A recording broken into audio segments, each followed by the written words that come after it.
Hiva Paiba kay Kili, in this video sasagot ulit tayo ng mga questions and comments ng ating mga subscriber. Merong nagtanong dito si Michael Ryujon 7474. Lodi, okay po ba mag-work sa isang nursing home? Hindi po ba boring?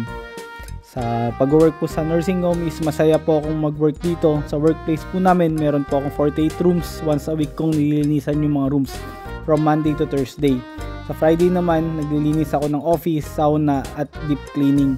Nagustuhan ko rin dito pag nakikipagkwentuhan ako sa mga residente namin para ako nagta-time travel sa panahon nila, lalo na pag nakikita ko yung mga old pictures nila.